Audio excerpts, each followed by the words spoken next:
Welcome, Swagatam, Jai Hind.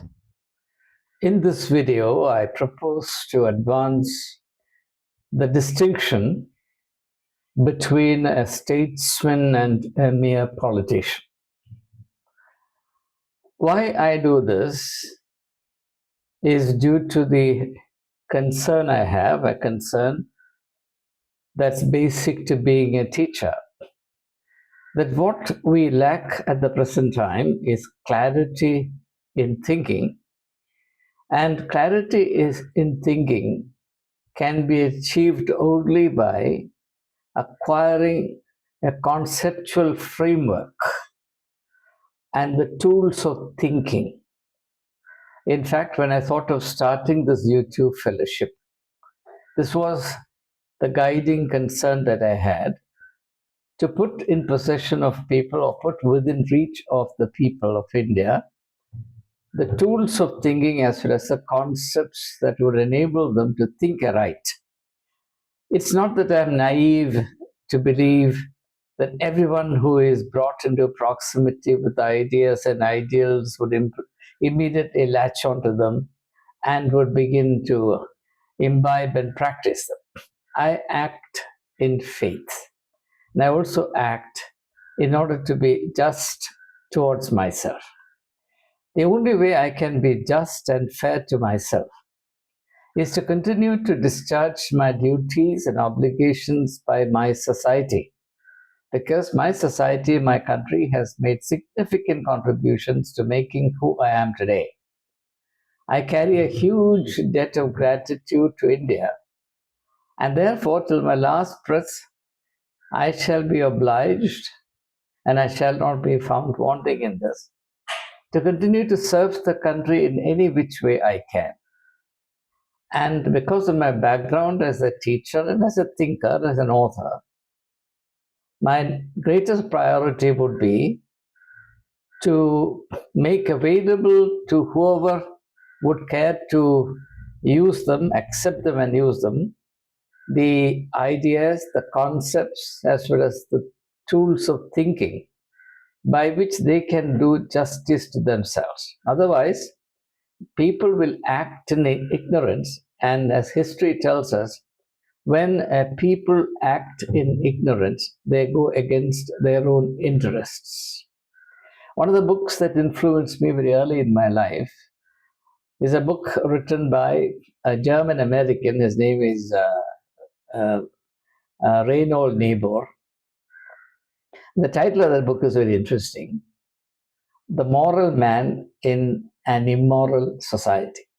The Moral Man in an Immoral Society. And one of the things that Niebuhr states or reveals in that book is the strange fact. He says it's very strange that when an individual acts by himself, he will act in order to prioritize his personal benefit and interests.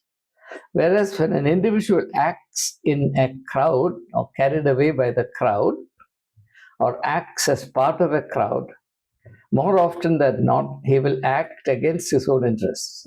And that's because when you act as part of a crowd, you're not allowed to think, and you act only in terms of a common denominator that governs the crowd as a whole, which is tantamount to being ignorant about the issue that's handled. And therefore, we must always guard ourselves against the possibility that when we act in concert or when we act as part of a group, we could be very seriously mistaken about the fundamentals, and we would be supporting, promoting, and advocating causes that we don't understand. So that's the reason why I thought I would today deal with the distinction between statesman and politician. Now, in doing this, let me be intellectually honest. I'm going to derive my insights almost entirely from one of the authors who influenced me very profoundly, Aristotle, the Athenian philosopher. Plato and Aristotle, as you know, were the leading philosophical lights of Athens. And in this video, I'm going to use two insights provided by Aristotle in his book, Ethics. So it is there in the book titled Ethics that Aristotle gives us an insight into the essential aspects or essential characteristic of a statesman as against a politician.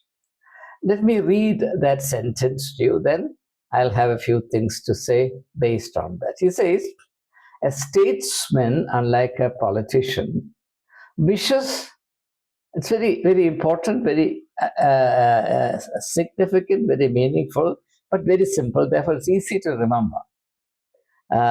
So I'll read very, very slowly, deliberately, allowing enough pauses for the idea to sing the words to stick to our memory. He says, a statesman wishes to make the citizens good. Now, when Aristotle uses the word good, it's a very, very loaded word, a word loaded with meanings and associations. In fact, the whole of this book, titled Ethics, is an analysis of what it means to be good. So, a statesman wishes to make the citizens good. You can easily remember this much. What's the primary or what is the shaping purpose of a statesman? To make the citizens good. This is something that all of us can remember.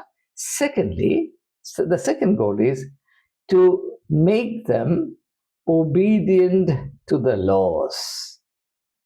Two very simple things. First of all, to make citizens good. Second, to make citizens obedient to the law. This much can be clearly fixed in our mind. Having now etched these very simple but profound words in our memory, now let's go further and understand what it means to be good. I will not say much about being law-abiding in this video because time will not allow me to do so. Here I would like to concentrate mostly on what it means to be good in the political context. Aristotle says that being good with respect to a human being means good in respect of three dimensions, which he identifies as substance, quality, and relation. Three words: substance, quality, and relation. So, if you want to find out if Mr. A or Mr. B or Mr. C is good, you have a checklist that Aristotle provides. A good man is good in his substance. A good man is good in his quality. A good man is good in his relation. Now, let me explain what this means. Substance pertains to the essence of a person, the quintessence of a person, that which really constitutes the truth about himself, the substance, the stuff of which a person is made. Now, if the stuff of which a person is made is crooked, all his life he'll act in a crooked manner. And no matter how hard you try, you may not succeed significantly in straightening this crooked stuff. This is not to say that we should not try, but this is to be realistic as to what might be expected from people of a certain nature. I'm sure you've come across people in your life, individuals in your life that about whom you felt this way, that by the very stuff of their being, they're crooked. Or, fortunately, some people about whom you have felt that by the very stuff of their being, they are good. They are therefore a positive influence. By being with them, you feel happiness, you can relax, you can be truly yourself in their presence. Not only that, you feel encouraged to be better.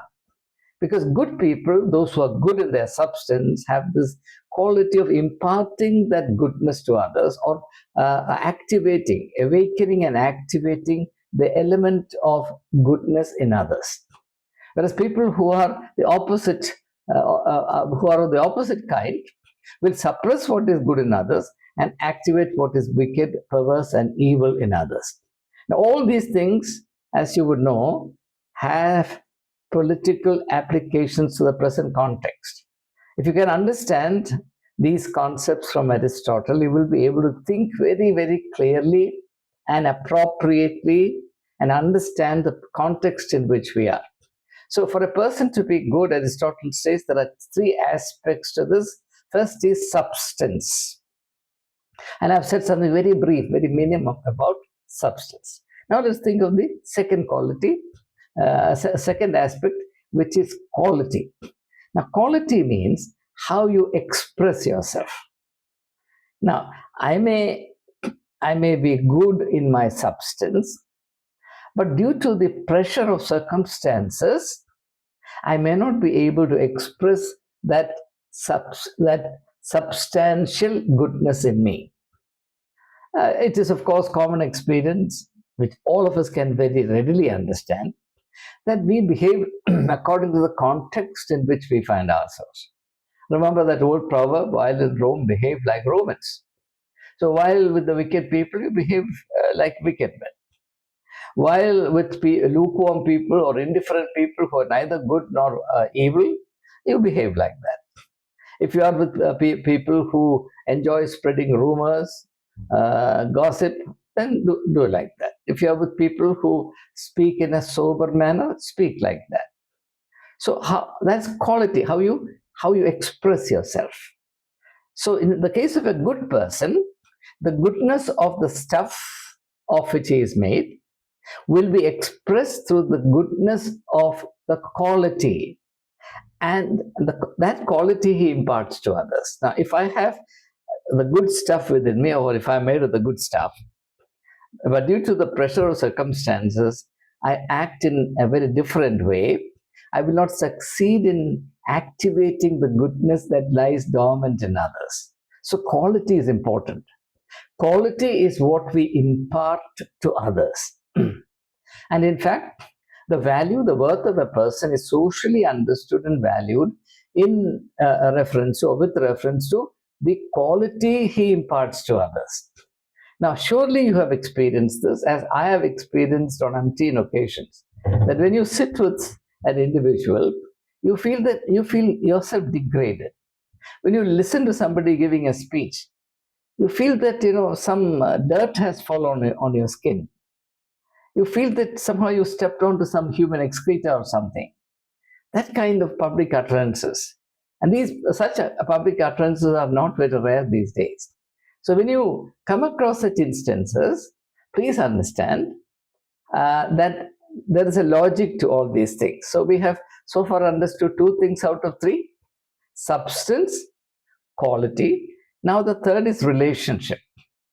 That is how you relate to others and express the good in you. The quality is the way you relate.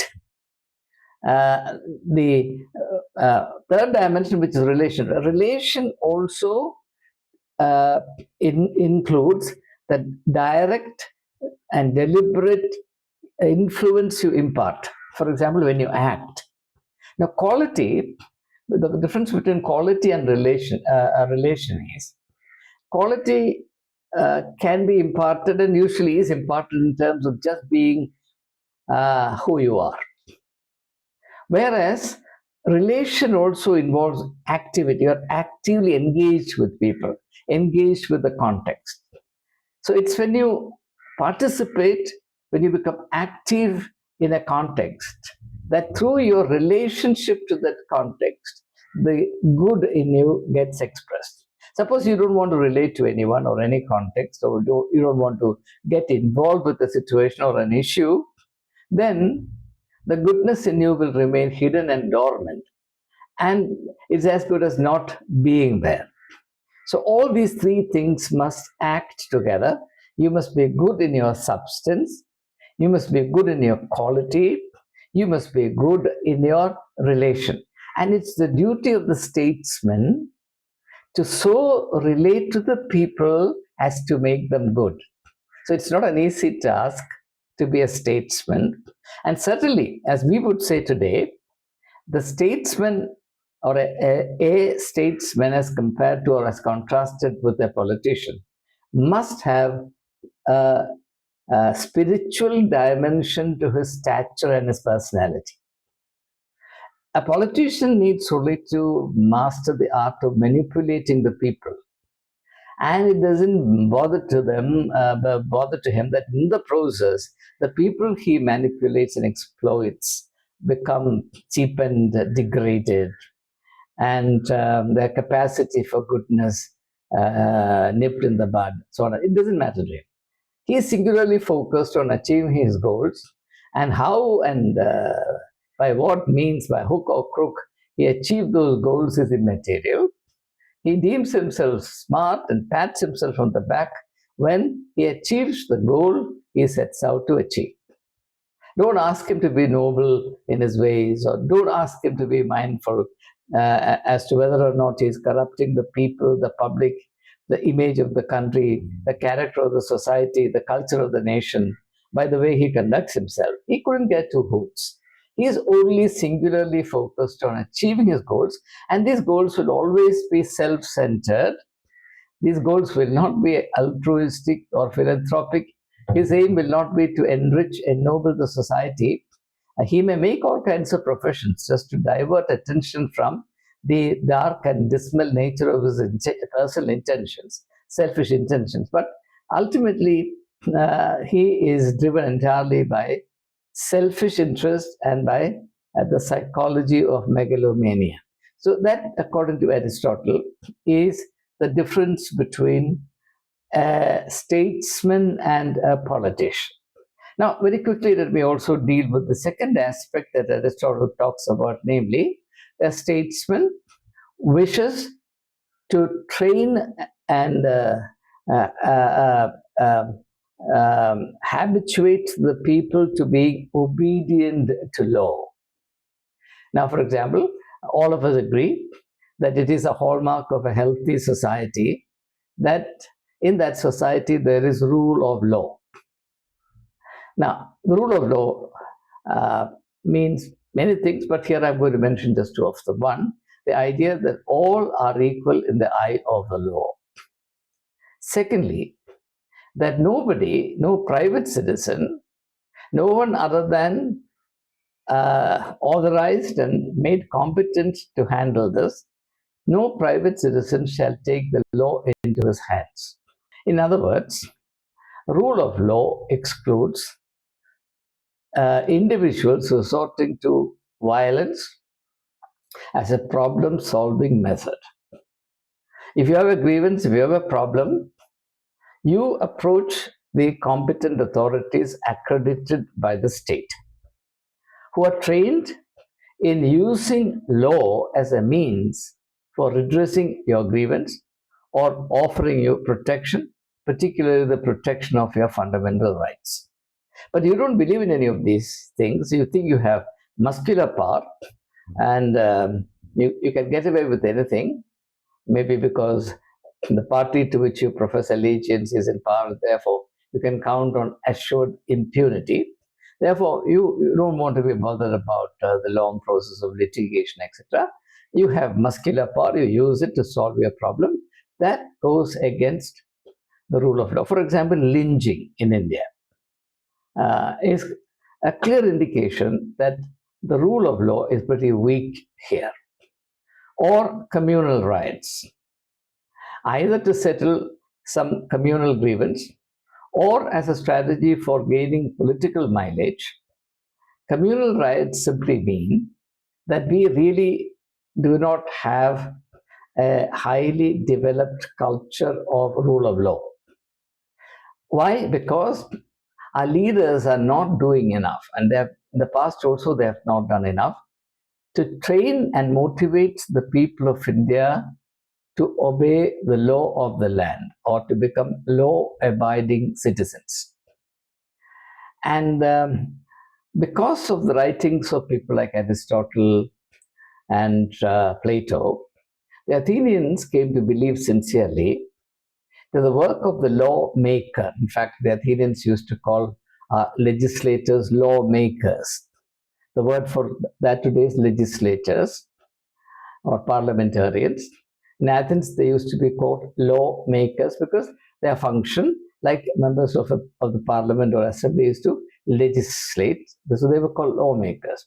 So the Athenians really believed that the function of the lawmaker is not only to formulate laws, but also to serve as a role model for the people of Athens in becoming law-abiding citizens. In other words, it was the duty of a politician, well understood as a statesman, to conduct himself in an exemplary manner in the public space, public domain, that he would become a role model for the people at large, and his role model would inspire the people in the city-state, in Athens, for example, to be good and to be law-abiding. Now, whether that can be expected from the politicians of our times, it's for you to judge. I have nothing to say on the matter. I hope by now we have been able together to achieve some clarity, some conceptual clarity about the distinction between a statesman and a politician. Unlike a statesman, a politician is simply indifferent to the duty to make citizens good or to inspire them or to train them to become obedient to the law of the land. In fact, very regrettably, our culture is that many politicians, if not all politicians, believe that the best way to show off their political power is by flouting the law of the land and proving to the people that they are a class above the reach of law, and therefore that will add to their clout, their stature, and the degree of respect, awesome respect that they command in the eye of the common man. In an underdeveloped society, such misconduct actually earns these politicians some weightage. But in a developed society, such a conduct would be held repugnant. People will hate them. People will punish them through their right to vote. So, whether or not a person is motivated himself to become a statesman, or whether that person thinks that it's all right for him to just remain a cheap politician and that his interests will be assured forever, depends entirely on the development of the mental culture, the ethical sense, and the awareness of human dignity obtained in a society. That is why the old proverb says that a people will get only the rulers they deserve. So it cuts both ways. If the people are good, from among them statesmen will arise. If the people are cheap, low, wicked, the stuff of which they are made is flawed, then out of them or from their midst, only mean-minded politicians who have no sense of shame in manipulating them, exploiting them, and milking them for their own advantage, the politicians' own advantage will arise. You can expect a statesman to emerge from a wicked society.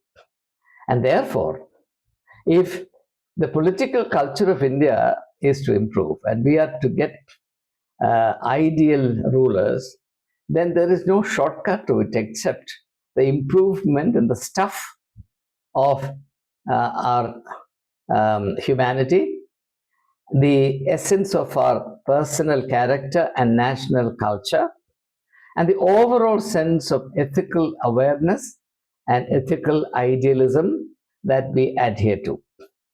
At a time when there is a serious concern as to where we are headed, I thought being acquainted with these very basic but profound, extremely relevant insights from as great a thinker as Plato would be of value, especially to those who love India, not just as a fashion, but in the sincerity of their soul. So I commend these insights to you, and I pray that you would meditate on them and make them, internalize them and make them part and parcel of your active personality. Let's all try and aim at becoming active practitioners of good. Then, India will become great. Jai Hind. Thank you.